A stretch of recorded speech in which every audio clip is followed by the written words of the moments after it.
సోనం వాంగ్చుక్ దీక్ష భగ్నం విద్యార్థులపై లాఠీ చార్జ్ కాంగ్రెస్ అగ్రనేతల అరెస్టులను ఖండిస్తూ సత్తుపల్లిలోని జేవీఆర్ డిగ్రీ కళాశాల నుంచి రింగ్ సెంటర్ వరకు సుమారు 3000 మంది విద్యార్థులతో ఎమ్మెల్యే మట్టా రాగమయ్యి నిరసన ర్యాలీ చేపట్టారు. ఈ సందర్భంగా ఢిల్లీలో విద్యార్థులపై జరిగిన దాడుల దృశ్యాలను రింగ్ సెంటర్లో ఏర్పాటు చేసిన స్క్రీన్పై చూసి ఎమ్మెల్యే కంటతడి పెట్టారు. కేంద్ర ప్రభుత్వ వైఫల్యాలపై తీవ్ర ఆగ్రహం వ్యక్తం చేస్తూ న్యాయ పోరాటం ఆపేది లేదని స్పష్టం చేశారు. ఇది ఏదో రాజకీయ ప్రయోజనాల కోసం మా స్వలాభం కోసం చేస్తున్న ప్రోగ్రాం అయితే కాదు. ఏమి ఆశించి చేయట్లేదు. మేము చేస్తుందంతా విద్యార్థుల భవిష్యత్తు కోసం, లక్షలాది మంది విద్యార్థుల భవిష్యత్తు కోసం, కోట్లాది మంది యువత భవిష్యత్తు కోసం ఈరోజు ఈ పోరాటం సాగుతుంది. దానికి మద్దతుగా విచ్చేసిన మన సత్తుపల్లి నియోజకవర్గ పెద్దలకి ఒక పార్టీ అని లేదండి, మనసున్న ప్రతి ఒక్క మనిషి ఇక్కడికి కదిలొచ్చారు, ప్రతి పేరెంట్ కదిలొచ్చారు. అలాగే నా విద్యార్థి లోకమంతా ఇక్కడికి కదిలొచ్చి మాకు సపోర్ట్ చేస్తూ ఉన్నారు. ఈరోజు ఈ న్యాయ పోరాటానికి మద్దతుగా విచ్చేసిన ప్రతి ఒక్కరికి పేరు పేరున శిరస్సు వంచి నమస్కారాలు తెలియజేసుకుంటున్నాను. ఈరోజు ఈ జరుగుతున్న దారుణం చూస్తే ఏం మాట్లాడాలో అర్థం కావట్లేదు. మనం ఎందులో ఉన్నాం? ప్రజాస్వామ్యంలో ఉన్నామా? నియంతృత్వ పాలనలో ఉన్నామా? ఏం పోగడలు పోతున్నాం? దేశం ఎటు పోతుంది? మనం ఎటు ప్రయాణిస్తున్నాం అనేది అర్థం కావట్లేదు.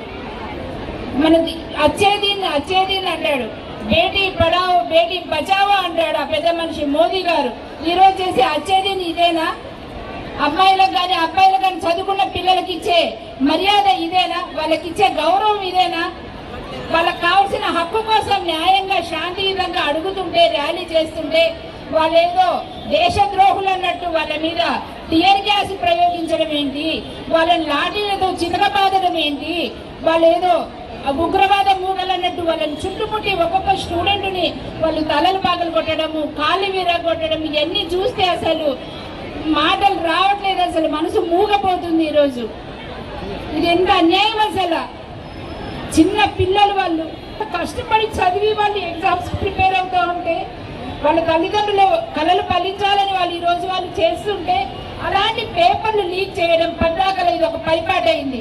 ఆ లీక్లకి బాధ్యత వహించమని అడిగినందుకు పిల్లలని అక్రమంగా కొట్టడాలు, ఇది ఎంత అన్యాయము! ఇది ప్రశ్నించడం నేరమా? మీ అన్యాయాలను ఈరోజు ప్రశ్నించడం నేరమా? అలాగే ఆ పోరాటానికి మద్దతుగా వెళ్ళిన మా ప్రతిపక్ష నేత రాహుల్ గాంధీ గారు, అలాగే ప్రియాంక గాంధీ గారు, మా ఎంపీలు, వీళ్ళందరినీ కూడా మీరు అక్రమంగా నిర్బంధించి వాళ్ళని అరెస్ట్ చేయడం ఇది ప్రజాస్వామ్యమా? నెమ్మదిగా మీరు ఏ సంస్కృతి నేర్పిస్తున్నారు? మోదీ గారు ఏ సంస్కృతి నేర్పిస్తున్నారు? గతంలో చూసాం, మణిపూర్ అల్లర్లు జరిగి మణిపూర్ రాష్ట్రం అంతా అట్టుడికిపోతున్నా, కనీసం మీరు అమ్మాయిలకు అక్కడ కుటుంబాలు చనిపోతున్నా, ఆడపిల్లలకు అన్ని అన్యాయాలు జరుగుతున్నా, దేశమంతా అట్టుడికిపోయినా కూడా మీరు ఒక్కసారి కూడా వాళ్ళకి సానుభూతిగా పలకరించలేదు. అలాంటి మీ నుంచి మేము ఇప్పుడు న్యాయం ఆశించడం కూడా అది కూడా మా అత్యాశ ఉంటుంది. కానీ మీరు మారాలి, మీరు మాకు న్యాయం చేయాల్సిందే. ఇప్పుడు జరిగిన తప్పుకి బాధ్యత మీరే వహించాలి. మోదీ, మీరు బాధ్యత వహించి మీరు అన్న వచ్చేది ఇదేనా అని ఈరోజు మళ్ళీ నేను ప్రశ్నిస్తా ఉన్నాం. మేము ఆ సోనం సార్కి సపోర్ట్గా ఉంటాము, వారికి మద్దతుగా ఉంటాము. అలాగే ఈరోజు ఆ ప్రశ్నించే గొంతుకను మీరు అక్రమంగా అరెస్ట్ చేసి వారి దీక్ష భగ్నం చేసినా సరే ఆ దీక్ష ఆగలేదు. ఆ ప్రశ్నించే గొంతుకను మీరు ఆపలేరు. తాత్కాలికంగా ఆపుతున్నామని భ్రమపడినా కూడా వారు లేవనెత్తిన ప్రశ్నలు కానీ, వారు లేవనెత్తిన పోరాటం కానీ ఈరోజు ప్రతి ఒక్క